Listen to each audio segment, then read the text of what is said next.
Pria ini memiliki lemari ajaib. Setiap kali ia memasukinya, waktu terasa dipercepat puluhan ribu kali lipat. Bahkan jarum jam tangannya pun melesat dengan sangat cepat. Namun ketika ia keluar setelah 10 hari di dalam lemari, ia mendapati bahwa hanya 1 menit telah berlalu di dunia nyata. Hal ini memberinya ide yang berani. Jika ia bisa meletakkan semua bahan belajarnya di dalam lemari dan mempelajarinya, ia akan menjadi ratusan kali lipat terampil daripada orang lain. Tanpa ia sadari, setiap kali ia memasuki lemari, waktu mempermainkannya dengan kejam. Namun hal ini juga memungkinkannya untuk segera mendapatkan lisensi pengecara yang telah luput darinya selama bertahun-tahun, dan membanggakan kepada pewawancara bahwa namanya akan segera terpampang di papan nama perusahaan. Pria itu menganggap dirinya ahli dalam manajemen waktu karena hanya dengan 1 menit di dalam lemari ia bisa mempelajari apa yang orang lain butuh 10 hari untuk mempelajarinya. Dan tak lama kemudian, hanya dalam 4 tahun ia dipromosikan menjadi pengecara senior. Namun penyalahgunaan kemampuan ini dalam jangka panjang dan tak terkendali perlahan-lahan menggerogoti dirinya sendiri. Terlepas dari peringatan tubuhnya, pria itu terus memaksakan diri secara sembrono untuk mengejar ambisinya yang tinggi, terus-menerus berusaha meningkatkan kinerjanya. Namun pada hari perayaan, ia pingsan tak mampu menopang dirinya sendiri. Setelah serangkaian tes, dokter mendiagnostinya menderita stroke. Pria itu tidak dapat mempercayainya. Bukankah itu kondisi yang umum di antara para lansia dan dia baru berusia 30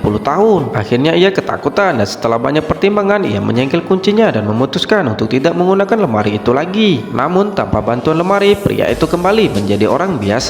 Dengan kinerjanya yang menurun, posisi wakil presiden yang pernah diraihnya semakin tergeser dan ia bahkan tidak masuk dalam daftar. Hal ini tidak dapat diterima oleh pria itu. Dengan kesuksesan yang tinggal selangkah lagi, ia tidak dapat menahan godaan. Ia menemukan lemari itu lagi dan membukanya, memasukkan kunci ke dalam saku, mengambil sekotak besar dokumen dan menyelinap ke dalam lemari. Waktu berlalu begitu cepat. Ketika ia menyelesaikan semua pekerjaan dan hendak pergi, ia menemukan bahwa kuncinya telah lenyap dari sakunya. Ternyata ada lubang di sakunya dan tanpa kunci ia tidak bisa keluar. Dengan bingung, ia mengintip melalui lubang kunci dan melihat bahwa kuncinya telah jatuh di luar. Saat itu putrinya ke gudang mencarinya, memanggil-manggil nama putrinya dengan putus asa, tapi putrinya tidak mendengarnya. Rambutnya memutih seluruhnya, tangannya dipenuhi tanda-tanda waktu dan ia menua dengan cepat di dalam lemari. Akhirnya putrinya menemukan kunci di lantai. Ia memasukkannya ke dalam lubang kunci dan saat ia membuka lemari, ayahnya telah berubah menjadi abu.